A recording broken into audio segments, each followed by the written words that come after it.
기원전 1570년 아흐모스가 이집트를 재통일하면서 귀족의 계곡은 파라오의 무덤으로 바뀌었다. 다시 중앙 집권 체제가 강화된 신왕국 시대의 서막이었다. 1922년 11월 6일 왕가의 계곡에서 가장 작고 초라한 한 무덤이 발굴됐다. 그러나 이집트에서 도굴되지 않은 채 원형 그대로 발견된 유일한 왕묘였다. 무덤의 주인은 투탕카멘. 9살의 즉위에서 18살에 요절한 비운의 소년 파라오였다.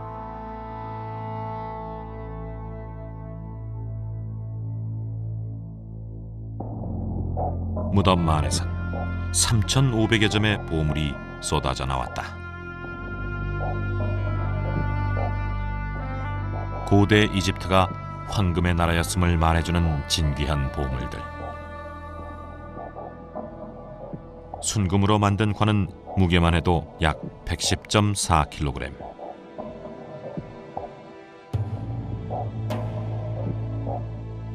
그 얼굴은 황금 마스크로 덮여 있었다.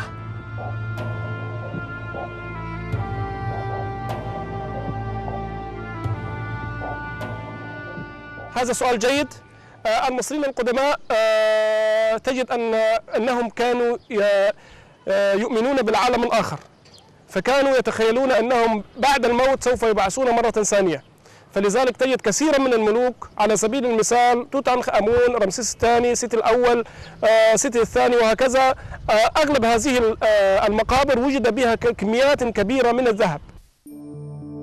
영원 불멸을 믿었던 파라오들은 무덤 안에 황금 부장품을 함께 넣었다. 그래서 왕들의 무덤은 늘 도굴 대상이었다. 당시 이집트가 황금 제국이었다는 증거는 기록에도 나온다.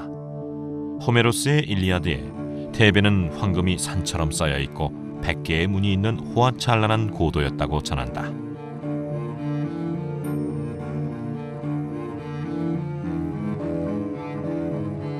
그렇다면 그 많은 황금들은 어디에서 나온 것일까? 사막으로 둘러싸인 이집트에 금광이 존재할까? 레크미라의 벽화에서 그 단서를 찾을 수 있다. 벽화엔 금을 캐는 금광이 존재한다.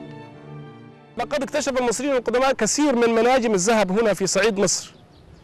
على سبيل المثال هناك في الصحراء الشرقية بجانب معبد كومومبو اكتشف المصريين القدماء محاجر أو مناجم للذهب، ولذلك لو نظرت إلى اسم كومومبو، معبد كومومبو، كوم إمبو، كوم هذا اسم عربي الذي يعني التل.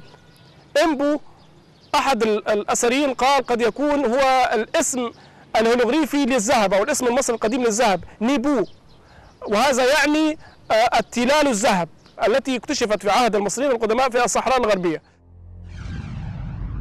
또한 금을 녹이고 불순물을 걸러내며 금세공을 하는 장면이 벽화 속에 남아있다. 고대 이집트의 금세공 기술은 주변국으로부터 명성이 자자했다.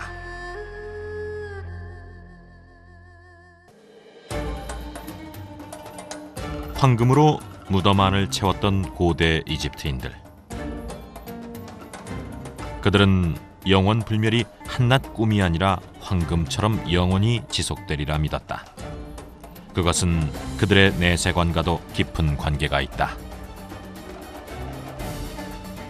파라오의 영혼이 다시 찾아와 부활하기 위해선 미라의 온전한 보존도 필수였다. 그래서 고대 이집트인들은 미라를 만드는 데 온 정성을 쏟았다. 위와 내장 등을 버리지 않고 따로 보관하는 것도 바로 그 이유였다. 그러나 죄의 무게를 측정할 수 있도록 심장은 떼내지 않았다. 7겹의 린넨천으로 미이라를 감싸면 완성되는데 꼬박 70일 정도가 소요된다.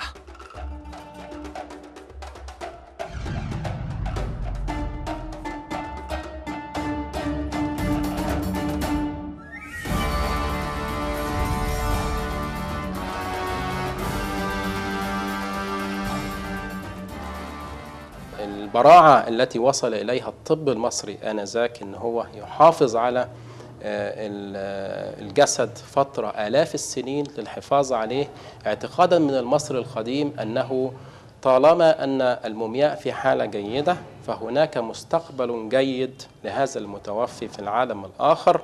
ومن هنا أهمية الموميا وأهمية الحفاظ عليها أكثر من أهمية الحفاظ على الممتلكات الخاصة بالملك داخل المقبرة بتاعته أو داخل الهرم بتاعه. 1954년 대피라미드 모래 속에서 5척의 태양선을 발견했다. 길이 43m, 현존하는 세계에서 가장 오래된 배다. 태양선은 왕이 생전에 탔던 배이자 왕의 미라 운반선이다. 해체한 다음 매장한 것이다. 태양신이 매일 2차례 하늘을 가로질러 여행한다고 믿었던 고대 이집트인들.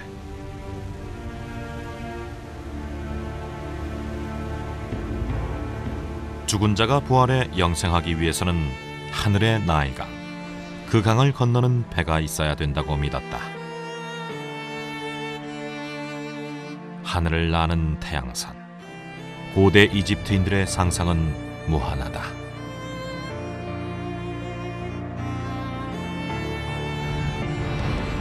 고대 이집트인들이 이렇게 사후를 중시한 이유는 무엇일까?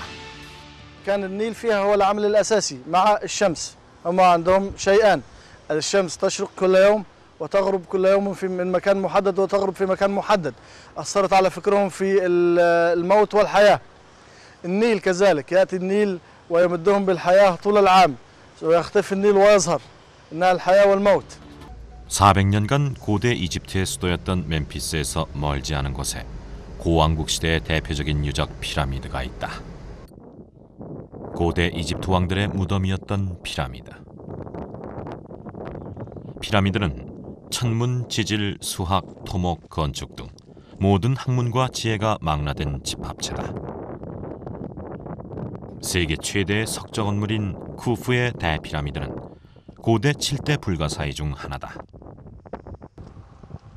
2.5톤 크기의 돌을 230만 개나 쌓아 만들었고 그 높이만 147m다. بالنسبة للهرم الأكبر أو هرم خوفو، النظرية المقبولة حتى الآن بالنسبة للأثريين الرامب، نظرية المنحدرات، منحدرات صاعدة بتطلع حوالين الهرم كل ما بيرتفع في البناء إلى أن يصل إلى قمة الهرم، وبيبدأ يحط اللي احنا بنسميه الكيسنج ستونز أو الغطاء الخارجي اللي هو من الحجر الجيري الجيد، ويبدأ يشيل الرامب أو المنحدر هو ونازل. 이집트 전역에 분포한 피라미드는 90여 기. 그중 완전한 정삼각형으로 사각뿔 형태를 갖춘 쿠프의 대피라미드는 중앙에 왕의 묘실이 있다. 강면은 정확히 동서남북을 가리키고 무게중심엔 우주의 에너지가 모이는 것으로 알려졌다. 가짜 묘실 입구를 지나쳐 상승 통로를 따라가면 왕비의 묘실 입구와 만난다. 40m를 들어가면 높이 8.5m, 길이 48m의 대회랑. 천정은 네어사키로 돌의 하중을 분산한다. 피라미드 안에서 가장 큰 방인 왕의 묘실. 여기가 사각뿔 피라미드의 무게중심이다. 피라미드는 기하 형태와 숫자를 통해 우주의 비밀을 지상에서 표현한 것이다.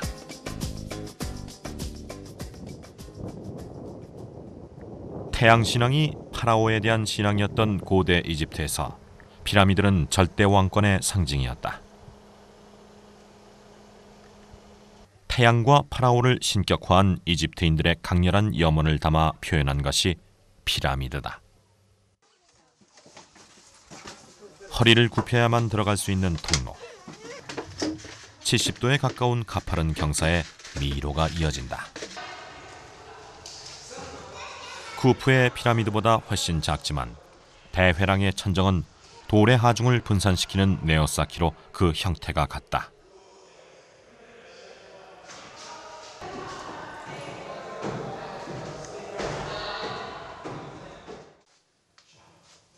이집트인들은 파라오가 죽으면 영생하기 위해 태양광선을 타고 하늘로 올라간다고 믿었다. 자신이 죽은 뒤에도 영생하고자 했던 파라오들은 왕에 즉위하면서부터 자신의 무덤인 피라미드를 짓기 시작했다. 파라오는 왕일 뿐 아니라 신의 대리인이었다. 나는 이 모래 속에 묻혀있다. 괴로우니 모래를 치우고 날 꺼내주면 널 이집트 왕으로 만들어주마.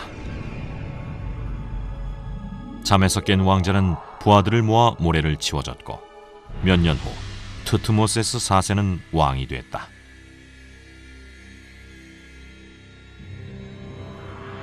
길이 73m, 높이 21m의 스핑크스는 완성 당시 채색돼 있었다고 전한다. 사자의 몸통과 인간의 얼굴을 한 스핑크스는 사자의 용맹함과 인간의 지혜를 상징한다. 생명과 부활의 세계인 동쪽을 바라보는 스핑크스. 일출이면 맨 먼저 붉은 빛으로 물들었다.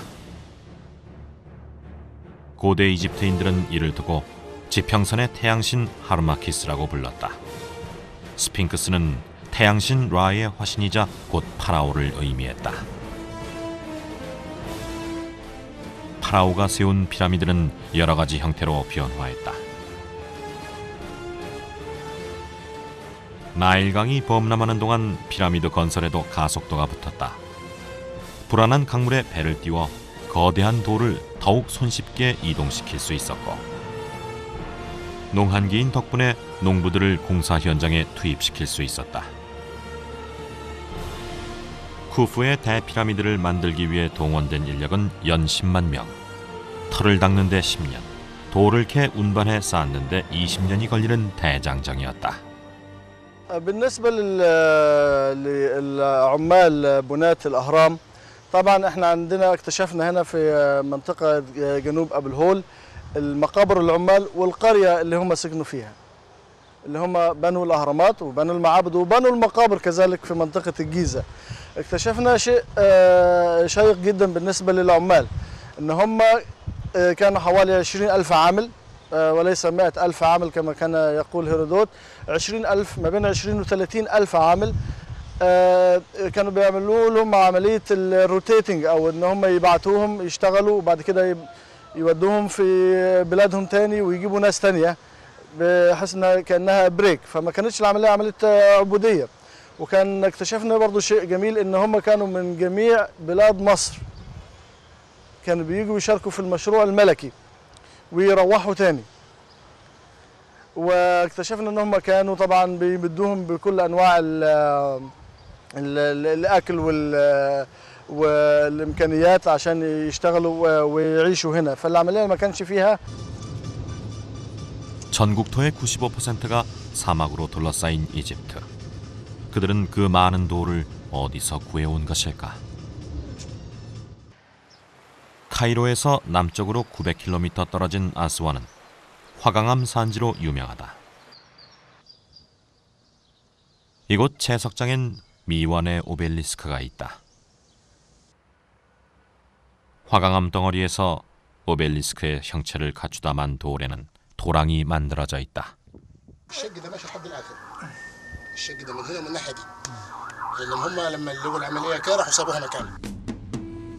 오벨리스크가 만들어지던 당시의 이집트는 청동기 시대였다. 청동기로 화강암을 잘라낸다는 것은 불가능하다. 그렇다면 어떻게 거대한 화강암을 잘라낼 수 있었을까? 화강암보다 강도가 높은 현무암을 이용해 오벨리스크의 형체를 갖춘 뒤 이집트인들은 나무와 물을 이용하는 지혜를 발휘했다. بتشال بالهلب اللي انا قلت لك عليه، مش في هلب بيرموه في الميه زي السفينه اللي بتمشي في البحر في هلب. الهلب لما بيجي يرمي الهلب في مكان بيروح الهلب يوقف في وقفه الهلب، الحبال والميه بتروح شدها الميه، قوه دفع الميه لما بيجي السيل بيروح دافعها لقدام. كان شغلهم كده، تخطف الميه بتروح ترفع. 오벨리스크를 떼낸 흔적이다. 이 오벨리스크는 지금 룩소르의 카르낙 신전에 있다. 저 앞으로 물을 채웠던 넓은 공간이 보인다.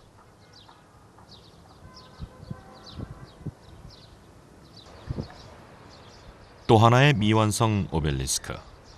이 오벨리스크는 중앙에 금이 가서 공사가 중단됐다. 그렇다면 이 거대한 오벨리스크를 어떻게 옮겼을까?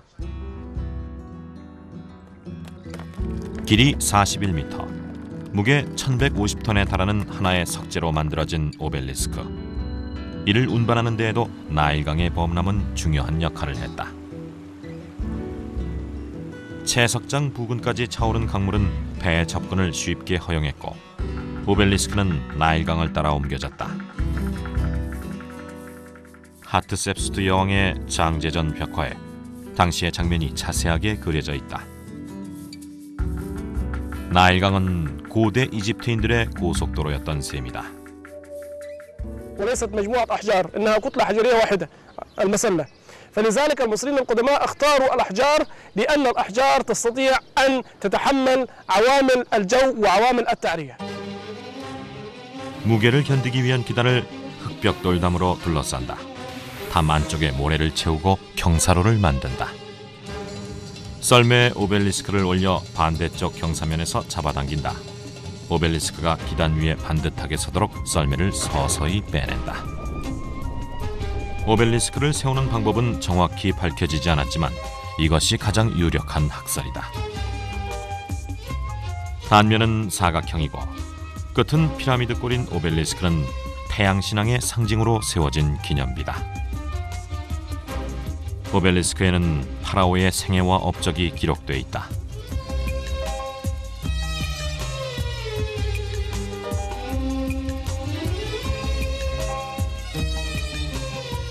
이렇게 국가적인 규모의 토목 사업은 4개월이란 긴 범람의 기간 동안 농사를 짓지 못하는 백성들의 생계를 책임졌다. خاصة إن احنا بنتكلم عن عبقرية في التصميم وعبقرية في البناء في كل حاجة، فالعبودية لا تنتج هذه العبقرية. هو كان طبعا بيرتبط العمل في الأهرامات وفي المشاريع الكبيرة اللي هي المشاريع القومية اللي احنا بنسميها زي الهرم كده، كان بيشتغل في وقت الفيضان، يعني وقت الزراعة لا يعمل الفلاح المصري في المشاريع الملكية. تخلص فترة الزراعة والحصاد، فترة الفيضان ما فيهاش شغل، فبيجيبوهم يشتغلوا في فترة الفيضان. 룩소르 서안에는 왕가의 무덤뿐만 아니라 귀족들의 무덤도 있다. 당시 귀족들의 모습을 볼 수 있는 대표적인 무덤, 센네페르의 무덤이다.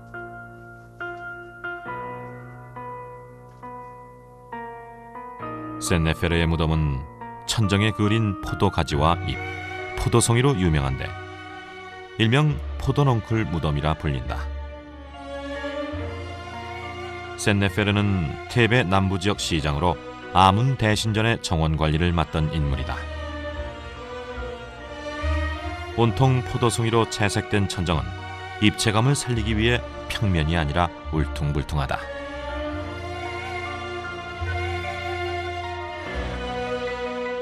센네페르의 아내 메리트, 팔찌와 목걸이 등 화려한 장신구로 치장했다.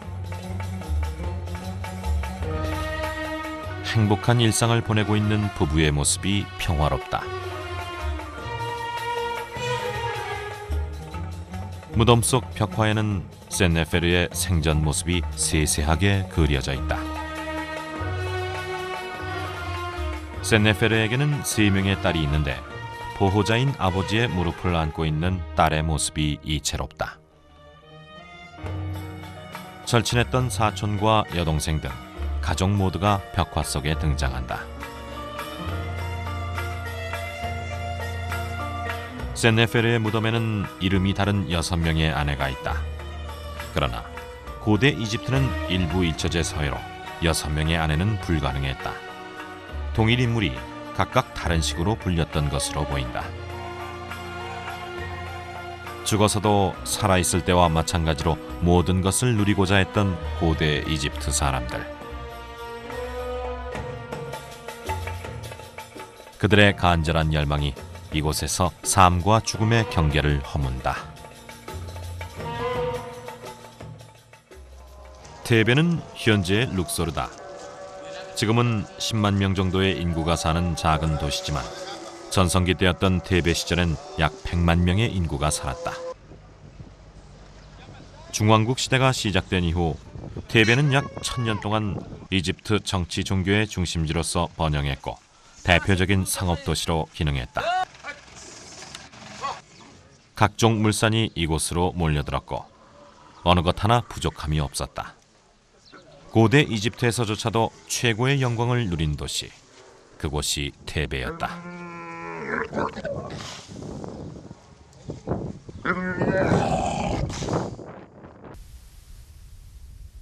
사막과 바다가 둘러싸고 있는 이집트. 바다와 나일강에 배를 띄우는 것 외의 이동수단은 낙타였다. من غير جمل ما فيش حياة في الصحراء عشان كده سموا الجمل سفينة الصحراء كنا بنروح بيه الأماكن بنشيل بيه الحاجات الثقيلة بنشيل بيه كل حاجة بتاعنا وكنا بنمشي بيه احنا ممكن كنا بنشد الجمل نمشي برجلينا 대상들은 다른 나라의 물산들을 들여오기도 했지만 고도로 발달된 고대 이집트의 문물을 사막 너머로 전하는 전령이기도 했다.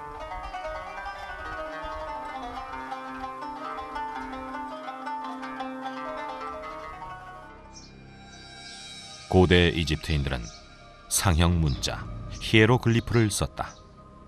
히에로는 신성하다, 글리프는 색이다란 뜻의 그리스어다.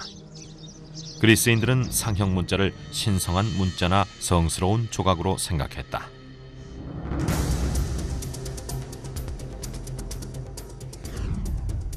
각각의 그림에서 뜻을 해독한 사람은 프랑스의 샹폴리옹이란 학자였다. 대피라미드를 만든 고왕국 시대 쿠프왕의 이름을 써보자. 이집트의 상형 문자는 1822년 샹폴리옹이 해독할 때까지 약 1200년 이상 풀 수 없었던 수수께끼였다.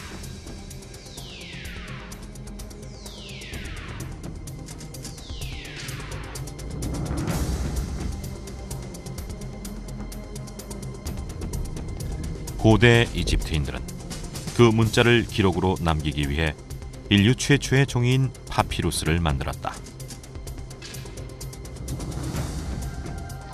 파피루스는 나일강가의 늪지에서 자라는 미나리과 식물인데 당시 이집트의 대표적인 수출품 중에 하나였다.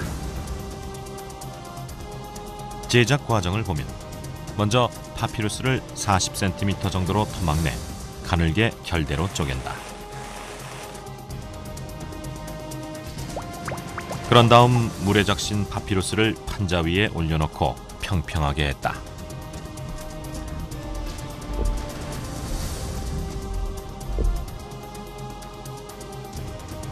직각 방향으로 한 겹을 더 폭의 압력을 가하면 식물의 진이 녹아 서로 달라붙어 종이가 됐다. 세계에서 가장 오래된 수확서인 린드 파피루스. 이렇게 파피루스는 위대한 유산들을 기록하며 인류 문명 발전에 지대한 공헌을 했다.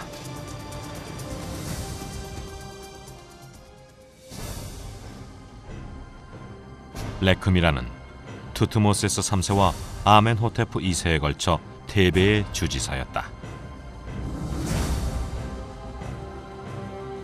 무덤엔 이집트의 법과 세금 등 시민의 생활을 보여주는 벽화가 있다.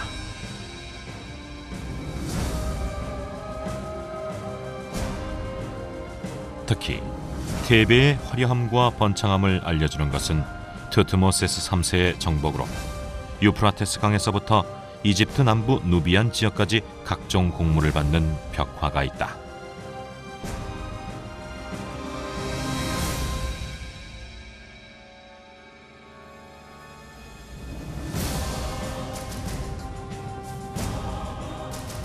누비아, 시리아, 그리스 등 주변국으로부터 공물을 받는 모습에서 강대하고 융성했던 고대 이집트의 힘을 읽을 수 있다.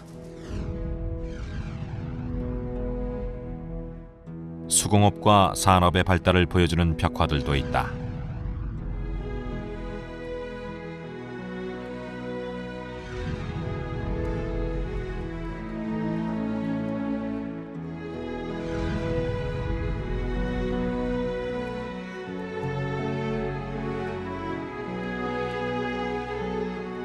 고대 이집트의 다양한 직업의 세계다.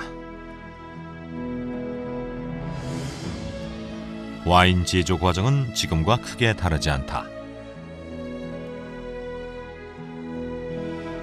와인은 주로 귀족들이 마셨고 서민들은 맥주를 즐겨 마셨다. 태양신인 아몬신을 받들기 위해 세워진 룩소르 신전. 카르낙 신전의 부속 건물로서 아멘호테프 2세와 람세스 2세에 의해 건설됐다. 람세스 2세는 기원전 1279년 24세의 나이로 왕위에 올랐다. 원래 하이집트에는 지금의 시리아 지바에서 이동해온 셈족이, 상이집트에는 누비아에서 북상한 함족이 있었다. 모든 파라오들은 상하 이집트를 통일시켜 함께 통치하는 게 오랜 수건이자 과제였다. 92세까지 67년간 고대 이집트를 통치한 람세스 2세는 강대한 이집트 왕국을 건설했다. 상하 이집트를 다스렸고 많은 지역을 정벌하러 나섰다.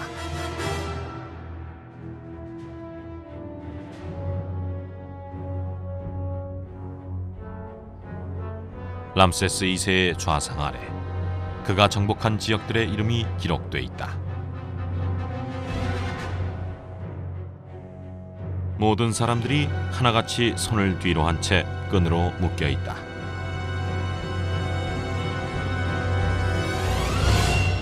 يعتبر ظل حكم الملك رمسيس الثاني من أفضل الفترات التاريخية في مصر، ولكي يستطيع أن يتحكم في شمال وجنوب البلاد وأيضا كان يفرض سيطرته على بلاد النوبة، كان لابد عليه أن ينشئ معبدا هناك في هذا المكان. 나일강 상류, 이집트로 들어가는 관문에 자리 잡은 아부신벨 신전. 이집트 최대 번성기를 상징하는 건축물 가운데 하나다. 람세스 2세는 자신의 위대함과 이집트의 번영을 알리기 위해 천연 사암층을 뚫어 아부신벨을 지었다. 입구에서 나일강을 굽어보는 람세스 2세는 마치 신과 같은 모습이다.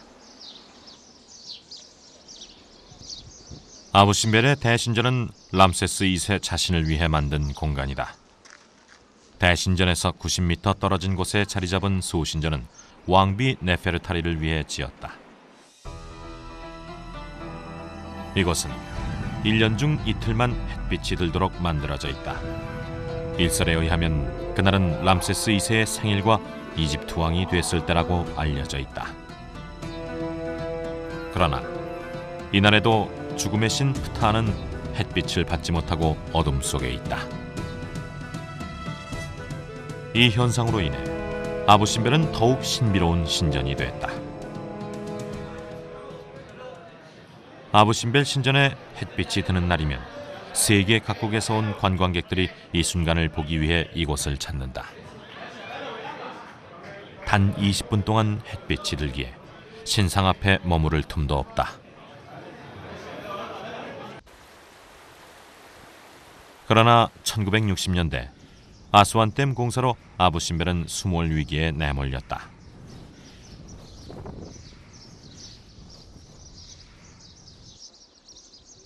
인류문화유산을 지키려는 유네스코와 세계 50개국의 지원으로 아부신벨은 지금의 위치로 옮겨졌다.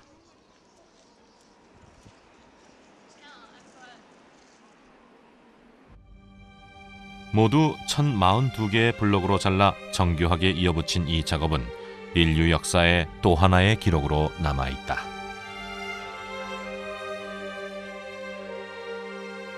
완벽하게 재조립된 아부신벨 신전.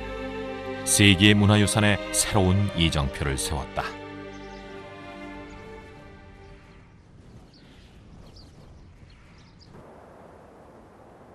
아문신을 위해 만든 카르낙 신전은 당시 고대 이집트의 위상을 알 수 있는 람세스 2세의 활약상이 그려져 있다. 람세스 2세는 해외 원정을 통해 시리아, 리비아, 팔레스티나까지 영토를 확장했다. 타이트와 벌인 카데시 전투. 16년간 계속된 공방전은 결국 세계 최초의 상호 평화 협정으로 끝났지만 람세스 2세의 용맹성을 입증하는 전쟁으로 기록돼 있다.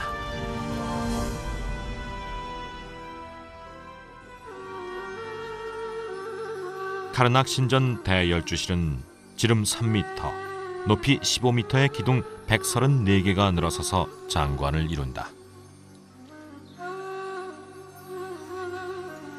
람세스 2세가 건축한 많은 신전은 화려했던 고대 이집트의 역사를 보여주는 증거다. 최고의 전성기를 누렸던 파라오 람세스 2세. 그러나 그의 사후 고대 이집트는 상하 이집트로 다시 갈라지면서 혼란기에 접어든다. 당시 세계 정세는 메디아와 신바빌로니아 왕국이 탄생하면서 아시리아가 멸망하고 페르시아 제국이 급성장했다. 결국 이집트는 100년이 넘게 페르시아의 지배를 받는다. 그 후 알렉산드로스 대왕에 정복당하면서 프톨레마이오스 왕조 시대를 연 이집트. 차례로 로마 제국과 비잔틴 제국의 지배를 받으며 기독교의 영향을 받기도 했다.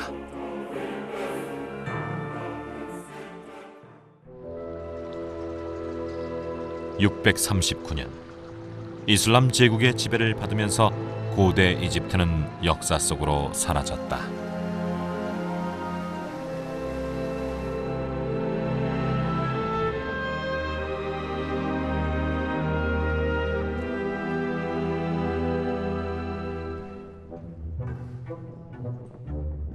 BC 332년 알렉산드로스 대왕의 정복까지 30왕조가 2820년 동안 고대 이집트를 통치했다.